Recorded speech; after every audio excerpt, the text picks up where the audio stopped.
Good morning. Thank you for joining us. Welcome to the latest Moody mini-series. Today's topic is LGBTQ plus perspectives in advertising and public relations. My name is Dr. Erica Ciszek, and I'm an assistant professor in the Stan Richards School of Advertising and Public Relations in the Moody College, as well as a LGBTQ studies faculty affiliate. I'm joined today by Kyle Wynn, class of 2016, and Valerie Salinas Davis, class of 1985. Kyle is a UT Austin Moody College alum with a degree in advertising and graduated as part of the Texas Media and Analytics program.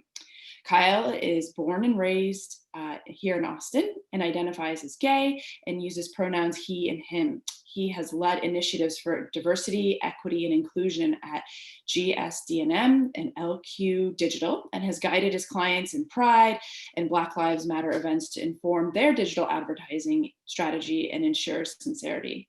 Kyle is currently a paid social manager at LQ Digital and drives performance-based advertising across social channels for his clients. Valerie is a social impact strategist, writer, and consultant specializing in change-related communications, especially in the areas of environmental protection, health, public affairs, and diversity, equity, and inclusion issues. She spent her career breaking down complex environmental issues into fun, profound campaigns that take creative risks and get results. She co-founded EnviroMedia in 1997, leading as CEO for 22 years with clients that include Dell, Microsoft, Intel, HP, Daimler, Lafarge, Holcim, AMD, Tetra Pak, and many government and nonprofit organizations. She's a board member of the Austin LGBT Chamber of Commerce and the League of Women Voters of Austin and Austin Habitat for Humanity.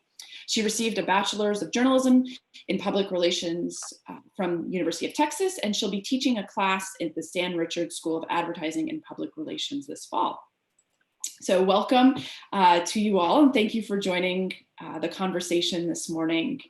I'd love to start off our mini-series today, our coffee break, by talking a little bit about your personal identities and how they've impacted your work in strategic communication. And sort of the order I'd like to take is Kyle and then Valerie, and if you could lead us, that would be great. Yep. Hi all, Erica, thank you for having me. My name's Kyle and I identify as gay. Thankfully, I started my career in a time where I was protected by the law in some form or fashion. And so that really helped me focus in developing professionally and living my truth, not being afraid of being who I am at work, knowing that I spend a lot of time at work. So just having that extra sense of security really allowed me to focus and deliver for my clients. And a lot of things that I do now is focusing on driving performance for my clients, not only in how to push their business forward, but also being socially conscious and participating in events like Blackout Tuesday and Pride, and making sure that there's that sincerity with everything that they do. Great. Ready? Shall I pipe in? Okay. Yes. Hi, everyone. Great to be here and appreciate the opportunity to visit with everyone this morning with the coffee talk about LGBTQ plus marketing and our experiences, but also what's going on out in the world these days. Yes, it's true. I just calculated 1985 graduate, that was 35 years ago. So things are different now, but not all that different. I think, you know, there's always a lot of progress to be made. When I was attending UT 1981 to 85, totally in the closet. And then I had my first job at UT in the Alumni Association and came out to coworkers. And then a couple more jobs later, same thing, out to some coworkers, not openly identifying as lesbian. It wasn't until we started our own company in 1997 that really, of course, the employees knew the two owners were gay. And but still, out to my own company, but not necessarily to clients or the whole world. And I remember a big moment was, gosh, it's been a long time, more than 10 years ago. And the L Style, G Style magazine invited me to be interviewed. And of course, that is a magazine that was in, gosh, I mean, any client could see it, any potential client could see it. It's in every doctor's office in town. And I have to admit, I hesitated, like, this is it. Do I really want to come out to the whole world as being lesbian? And after, contemplating it, I honestly said, let me get back to you tomorrow. And I couldn't imagine saying that now. But of course, I did it. And the main reason I did it was to think about younger generations behind me, because if we aren't out, then everyone's going to stay in the closet. But of course, the wonderful big milestone now is the Supreme Court decision of June 15th that does protect protect LGBTQ plus workers in the workplace. And one thing I loved about that, of course, that's fair, and we never should be discriminated, get married on a Saturday and fired on a Monday. But it's good for business too. So we can't, it's very good for business, not just for recruitment, but various studies have shown that companies who embrace diversity and other things like sustainability as part of their corporate social responsibility program are viewed more favorably by consumers. And we can be our full self at work, which makes us more productive. Great, thank you. I appreciate that. I know folks that submitted some questions ahead of time were hoping we could speak about those identities. Are there other identities that I know you both mentioned your sexual orientations? Are there other identities, obviously recognizing that we all bring multiple facets of ourselves to our work? Is there anything else you'd like to add about, the identities that you occupy and how they inform your work?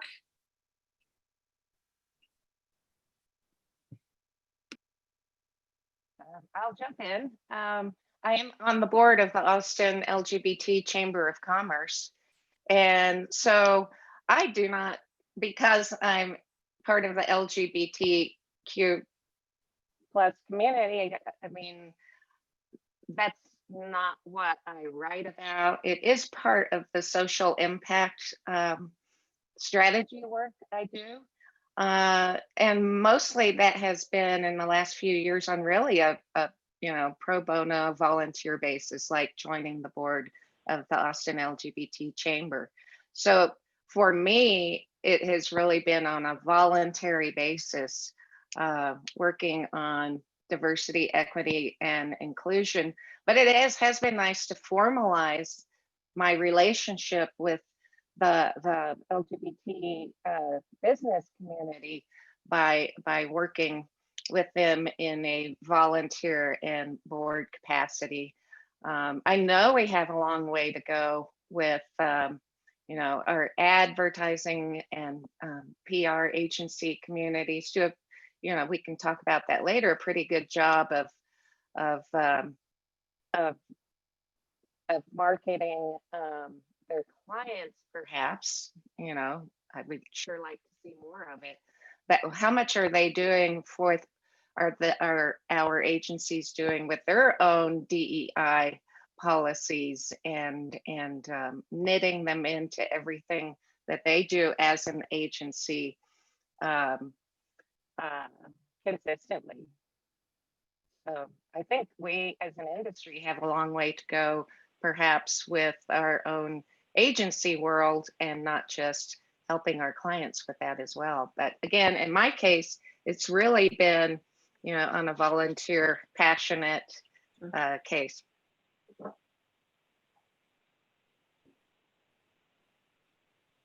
Yeah, and I want to go back to what you had mentioned earlier, Valerie, about how when you were in your career very early on that you were scared or there was that second thought of coming out or being openly out to clients and stuff. And I think that definitely changed or is different from my perspective and how I've navigated my career. As I mentioned earlier, I think I'm fortunate enough to start my career in a time where it's accepted, but I still think that there was this sort of unspoken, like I wasn't openly out with my clients. But I think everybody sort of just knew, and I never addressed it until after the Supreme Court ruling for gay marriage legalization, and also just being surrounded by supportive friends and family really helped me be comfortable with being out at work because it is part of my identity and it does shape my views and opinions and the way that I think about communication and how empathetic I am to different groups. So.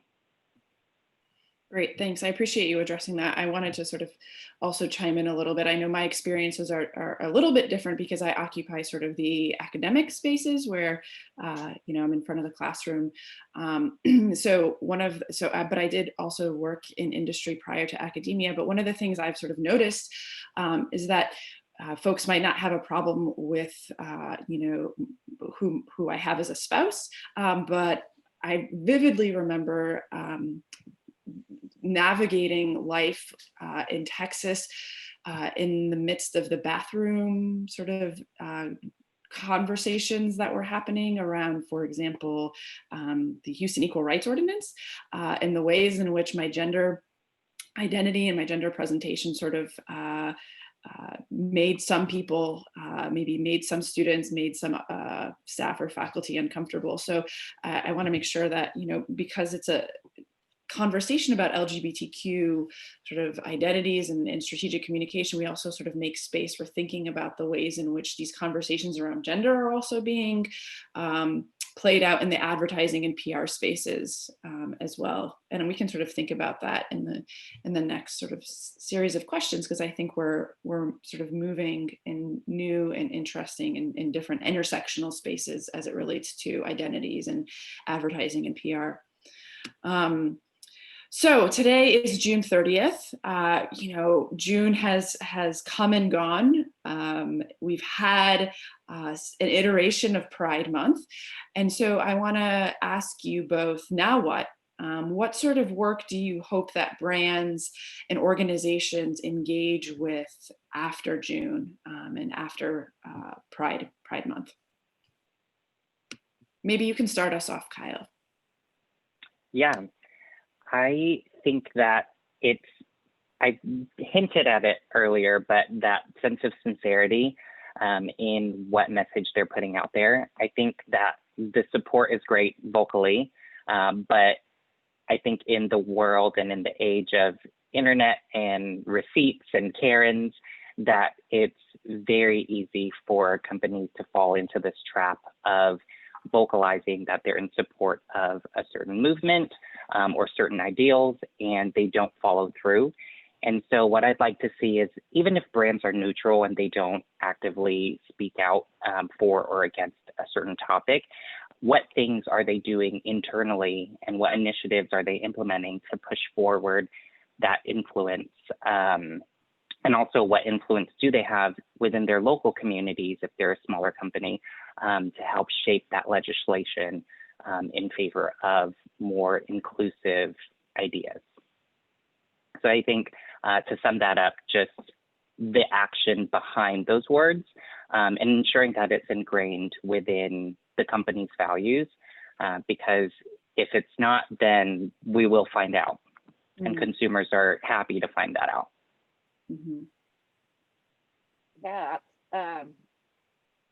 Just yesterday, I thought, well, like you're saying, Erica, here it is, the end of Pride Month, and who's really been doing what? And I've been on a big, long road trip, so I haven't been able to pay attention to advertising as much as I normally would. So I noticed, I'll give you a couple of quick examples, and I totally agree. Pride Month, now what? And, turn your logo rainbow and, for part of the month at least. And then what are you doing year round, whether you're an agency or an advertiser, right? And it all goes back to what are you doing for diversity, equity, and inclusion, and knitting that consistently into everything you do as a company and helping guide your clients with it too. But I looked up a couple of things. And so one thing I did see the other day is someone was very proud on LinkedIn that Nielsen had turned their, logo rainbow for Pride Month. And I thought, okay, this is what I would encourage anyone to do who sees a company turning their logo into the rainbow flag, which is great. But go to the website and see what else they're doing. And so I went to Nielsen's site and I was very impressed. And they have a global non-discrimination policy, employee resource groups. So, that's a great way to check out the authenticity. Likewise with Target, they're selling rainbow t-shirts and merchandise and have turned their logo rainbow, and their hashtag is Take Pride.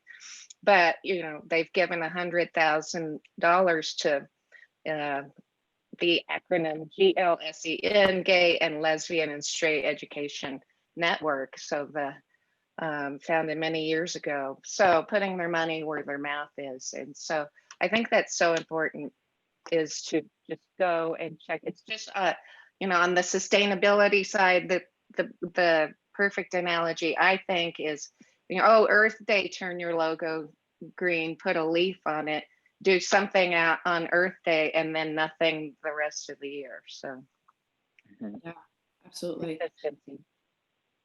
That's actually, one stream of my research and scholarship looks at authenticity and trust, and specifically around historically marginalized groups. And time again, the data show us, right, that authenticity is central. Kyle, you sort of nodded to sincerity. I think there's different ways for thinking about and conceptualizing. Certainly, we as human beings like to see representations of ourselves, of our identities in multiple spaces, including in branded spaces, right? We have multiple facets of ourselves, and sometimes we identify as consumers. And so I that Target example that you offered, Valerie, it's an important sort of nod to, hey, look at, we celebrate you, we celebrate your family, and maybe they haven't had a corporate history of that, but they're actively working to remedy some of the things. So I think one of the takeaways from that is that, maybe organizations and brands haven't always gotten it right, but recognizing that they can take active measures moving forward to have more inclusive, C-suites, right? Diversifying their commitments in those ways. So thank you for those examples, really sort of concrete. So, I'm in part of many conversations with other practitioners and scholars thinking about our sort of moment in time, right? We're in this, what feels like a cultural turning point. Many organizations and brands are really jumping in to these conversations around social change, social justice, activism, or they're being thrust in, right? How, based on your experience, based on your work, and based on your, sort of navigating of the world, how have you seen the current social and political landscapes around both LGBTQ communication, as well as the Black Lives Matter movement and other social movements. How has that really impacted the trajectory of brands and organizations and what they're doing?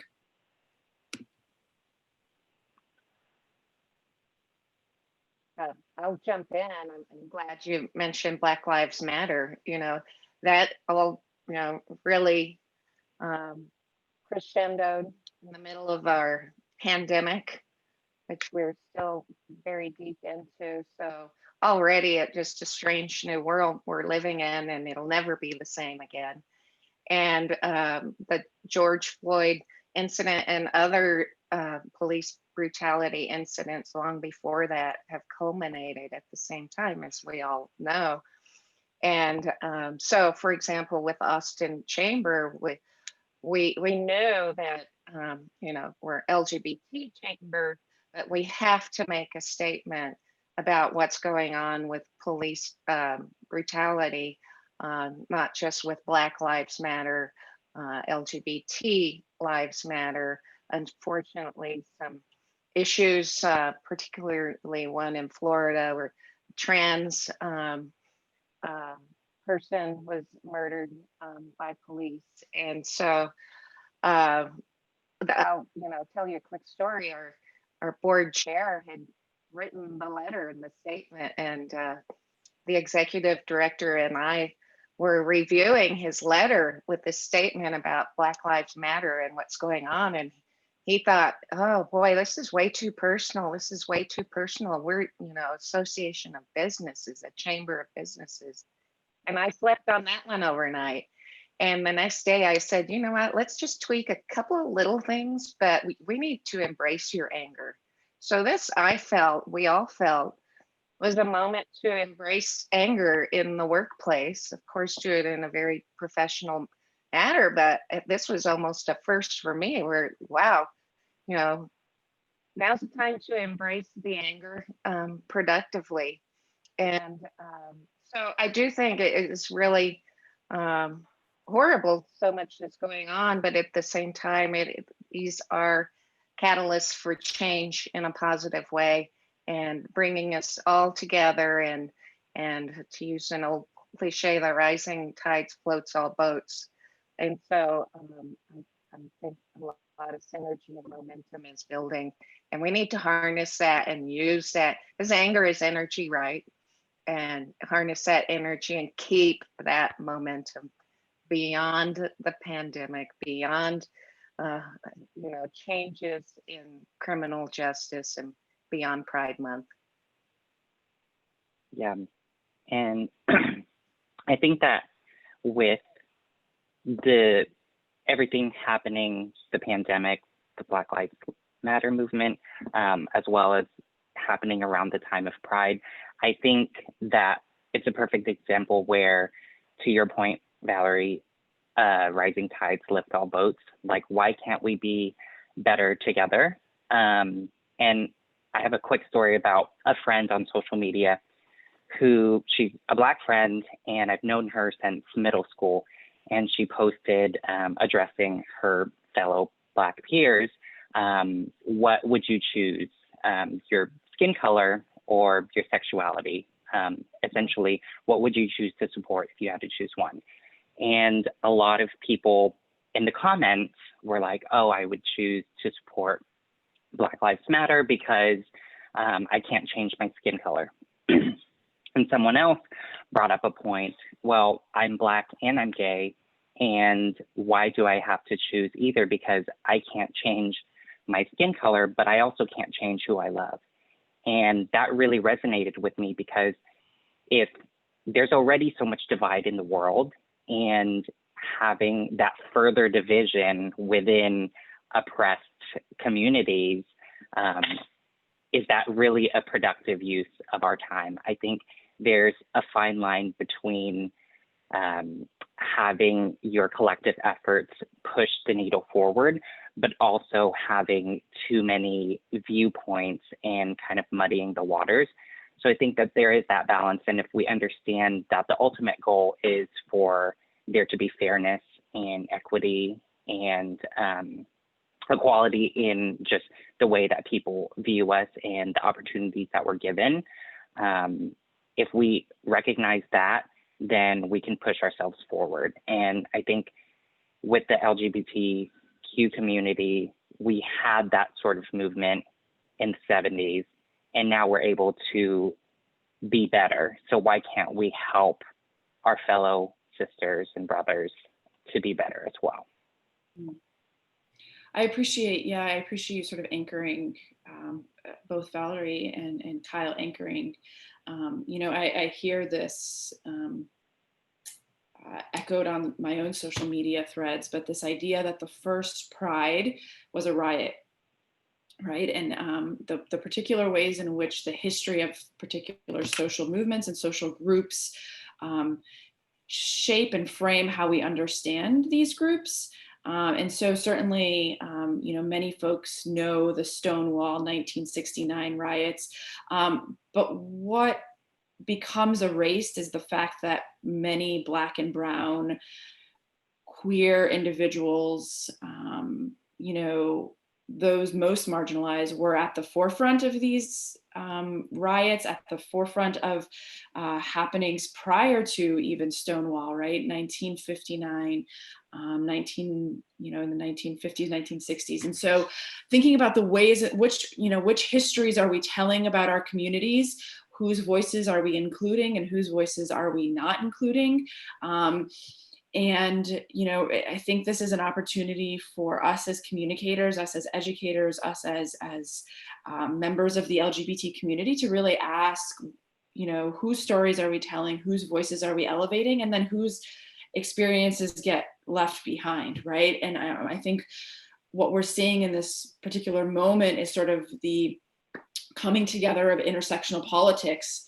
And I think to the Brooklyn all Black Lives Matter moment, right, where folks came to the streets in Brooklyn, New York, to make space for trans and queer Black lives that have been lost, right, and making space for that. So I think we're at a moment in which brands are going to be, whether or not they want to be, we're going to be expecting them to weigh in on these issues. And so the accountability there, is going to be something that future, practitioners, current practitioners, and practitioners of past will have to reflect upon about that.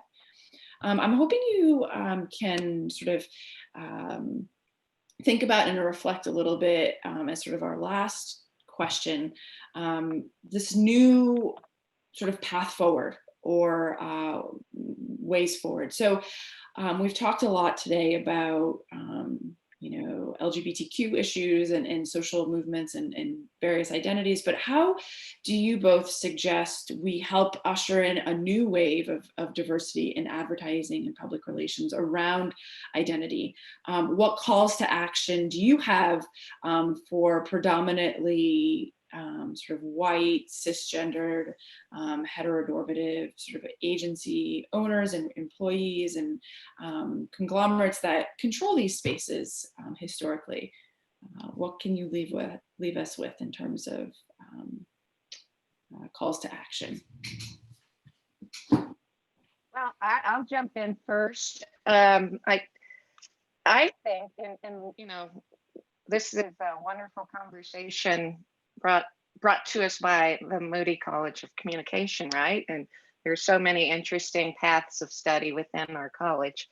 And I think one is for all of us, I mean, even probably LGBT, professionals in whatever industry we end up in, we miss a lot of opportunity to move things forward in the work we do.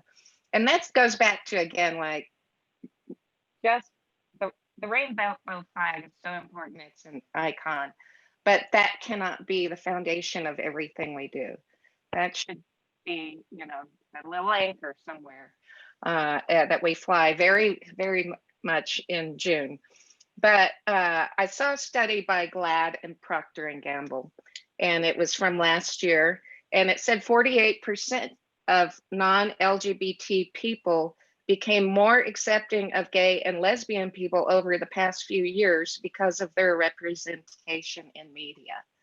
So, and I'm not talking just advertising, but in movies, TV shows, we've all heard of the GLAAD Media Awards. And I think as professional communicators, we need to always go back and look at who is being recognized by GLAAD in their media awards and become inspired, and looking at who our influencers are and weaving them into storylines and in casting, to where it's not the obligatory, oh, we need a gay person in this ad, or this is our gay ad.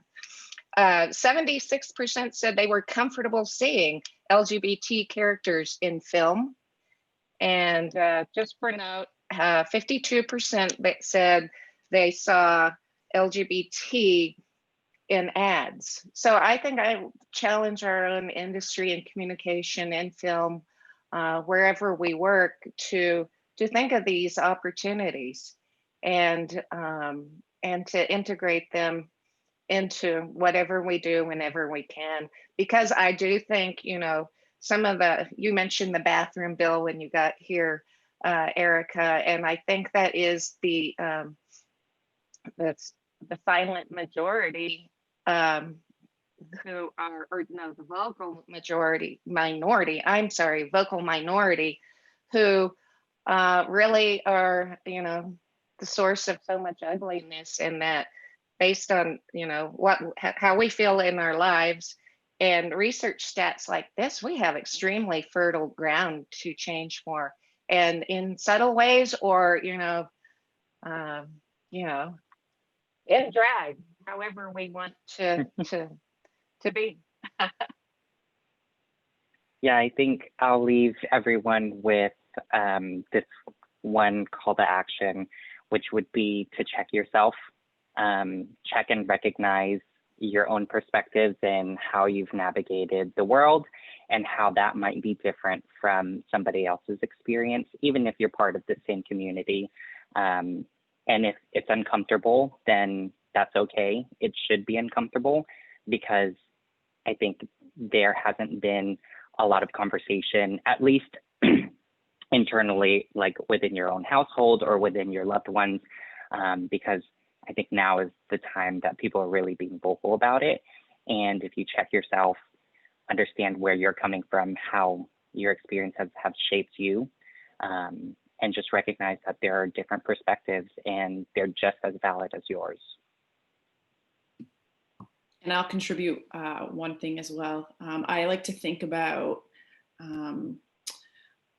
the work towards social change and social justice as being a wheel, and thinking about who you are and what organizations you're part of as being spokes in that wheel, and recognizing that we don't have to recreate wheels, right? They are already there. So working to be part of energy that is already in motion, you know, I think is one way to think about it. So joining forces with existing employee resource groups, or existing agency collectives, or spaces that are already doing some of this work, and building through lines with folks already invested in this work. Because, you know, while your attention might be peaked at this moment, this work has been sort of in progress for many years. And so how can you as an individual, you as a group, and then you as an agency or a brand be part of some of that work that's already been,